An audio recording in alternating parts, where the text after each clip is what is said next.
Hi there, name's Alfonso Guzman Huerta. I am finished with this presentation. This is the last activity in the subject teaching English through translation.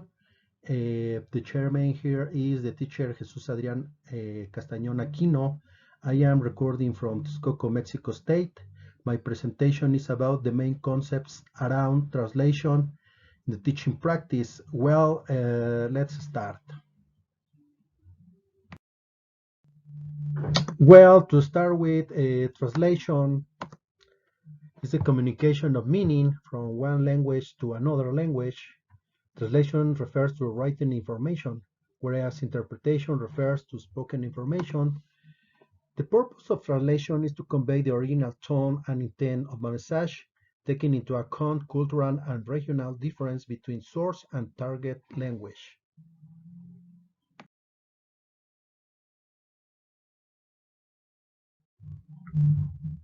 Do you think translation work on English second language teaching? Well, this is a pretty difficult question to answer because there are several methods that offers effectiveness in teaching English. For example, the first method was the grammar translation method, which I think was a good method until the new one appeared, uh, which buried the grammar translation method since last century. However, learning a second language, regardless of the method used, will lead you to use a translation despite all the disadvantages that can be argued. The interpretation from a second language to a mother tongue that is given of what has been learned between one language and another will necessarily go through the translation filter. Everything we learn in a second language must be translated. Uh, for example, moreover, when the cultural shock is inevitable, let's think about a pretty good example. Uh, the word, the Mexican word chilaquiles, that doesn't exist in American culture because it's a word, an item that is in Mexican culture. What were the origins of translations? What were the first steps? Translation has been approached differently across disciplines by various translation schools or scholars, starting with Saint Jerome and San Agustin, continuing with Nida.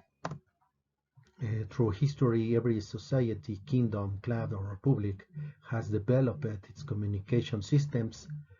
These cultures, at some point of their lives, were opened due to the need to exchange goods or knowledge. This is what has caused cultural shocks that are being eliminated with the interpretation and the understanding.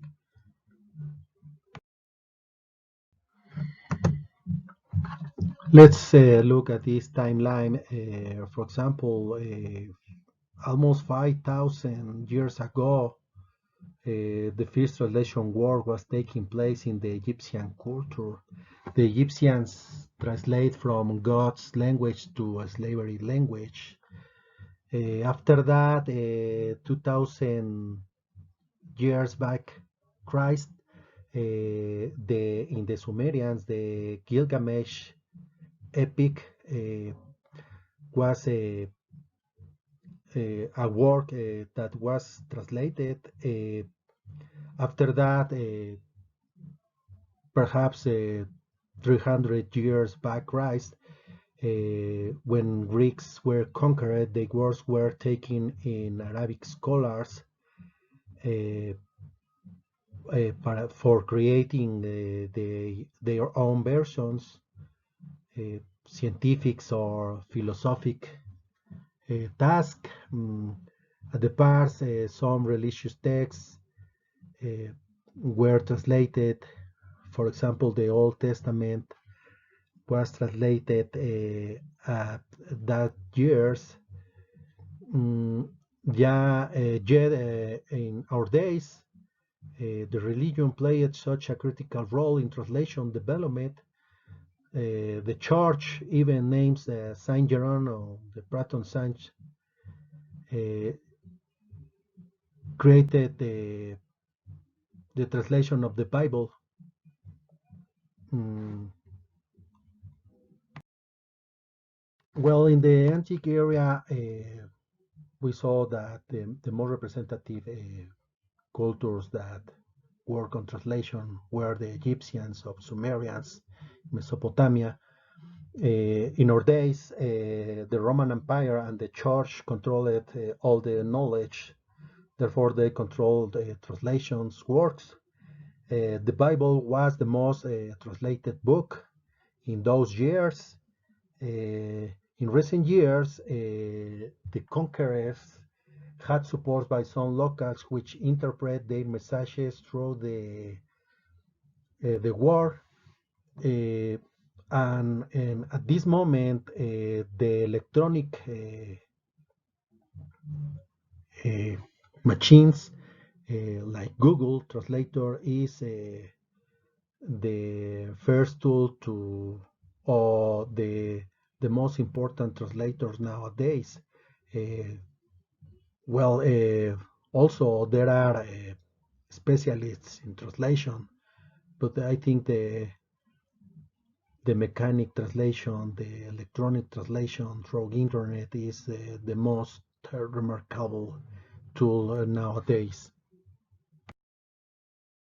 How is the process of translation?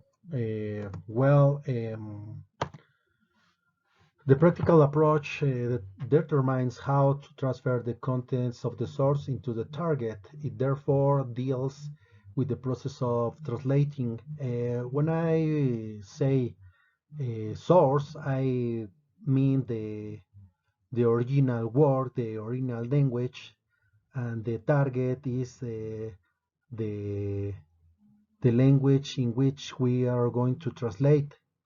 Uh, and could be in both directions, for example, Spanish to English, or English to Spanish is the same.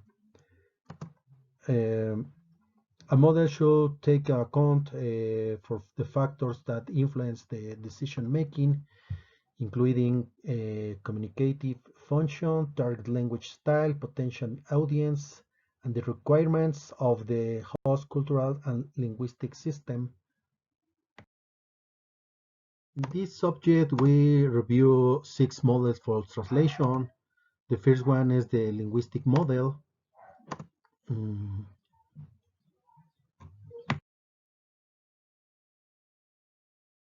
Second one is the text linguistic model, which takes into account the various uses of language by speakers and writers in particular communicate situations.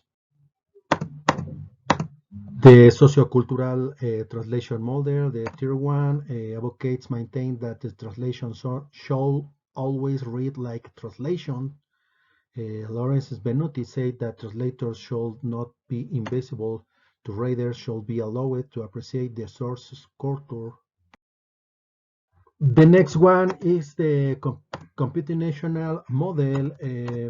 Nowadays, through the internet, some applications make translation in seconds, and it is pretty close to real minute, but it still requires to the human touch. We also have the psycholinguistic model.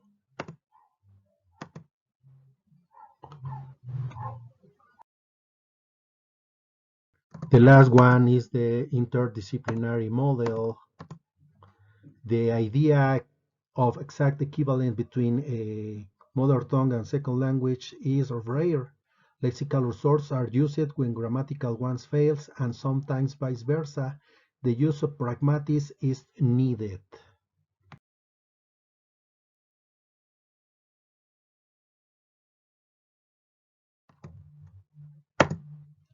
In the critical approach, textual characters may be manipulated in favor of the target culture or in resistance to it.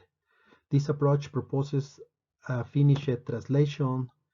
There is a difference between literacy criticisms of translation and translation criticisms. The idea of frames is in terms of which the language user interprets his environment, formulates his own message, and understands the message of others and accumulates an internal model of his world. The translation theory today offers two kinds of translations. One is called over translation, another one is cover translation. In over translation, you can see the original, the source, the text source, and the translated document or the translation, while in the uh, cover translation you can only see the translation document or the document translated.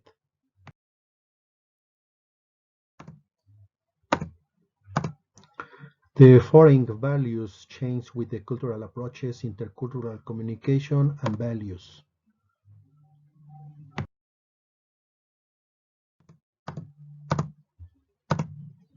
The use of pragmatics. Not everything we want to express is encoded in language. Presuppositions of interference plays a great role in retrieving utterance meaning.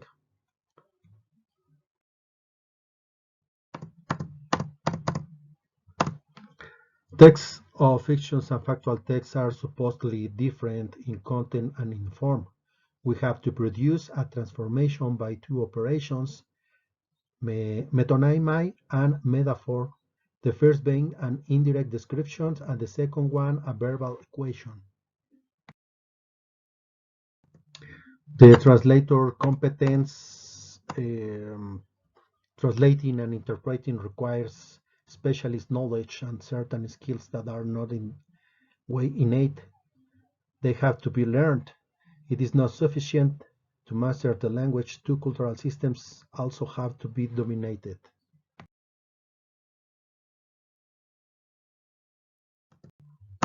Nowadays, teaching translation is usually done under the auspices of the University of Translation and Interpreting degrees. There is also increasing awareness of the importance of different modes of translating and interpreting.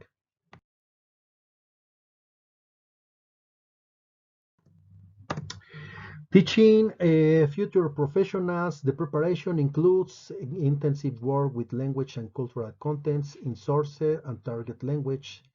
Translators need to focus on the practical aspects of the total proficiency in their source language and their target language, together with the techniques used in translations. For interpreters, some skills have to be acquired before entering professional activities. There are two main issues when we are translating. One is the lack of proficiency in the target language, and the another one is the lack of proficiency in the source language. So we have to dominate both the source and the target language, not only in grammar, even in cultural factors. The value of translation. Professional translators have been around for nearly 5,000 years, and yet, like members of another of the oldest professions, they are often forgotten, underrated, and misunderstood.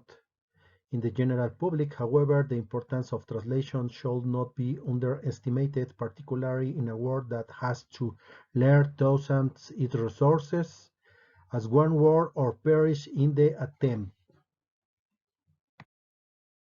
Translation as a teaching language tool. These are three main advantages of use of translation in the classroom. It can be useful for checking of accuracy, uh, awareness of the context and form, and cognitive and psychological reasons. Approaches to the use translation in the classroom. The grammar translation method has been used until recent days, but with a lot of criticism.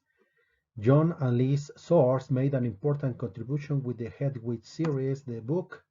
The Soares suggests that the comparative discourse analysis via translation and the analysis of translation will afford students a greater understanding in both mother tongue and second languages. The words and expressions do not always have the automatic standard dictionary equivalents. In the steps of translations, we can make preparatory exercises in order to practice. We can support them with a parallel text. A parallel text refers to a system whereby an original text and its translations are placed side by side in parallel. The process to translating the second language to a mother tongue or a mother tongue to a second language. And I said before, the most important thing here is to have a pretty good command in grammar, but also in the cultural context in both languages, because not always all the words can be translated. So we have to be a master in the context to identify the real meaning in the sentence in order to translate it. Uh, let's check a list of pitfalls in the translation process. For example, long sentences cannot be split easily. Sentence without a main clause, ambiguity, nuance, or other false friends, redundancy or repetitions, neologisms, or untranslatable terms used in second language and mother tongue. My conclusion to all of this is like any learning, teaching a second language through translation will be very useful for some students according to their learning style, while for others it will be an obstacle. Thus, translation as a teaching technique must be incorporated or discarded depending on the context of learning situation in which a second language is being taught. And that's it. Thank you very much, Teacher Aquino, for watching this. Sorry about the mistakes, but I am learning. I am still learning. I wish to thank you a lot, all your support. I'm glad to have you twice, and I hope to see you in another subject. See you.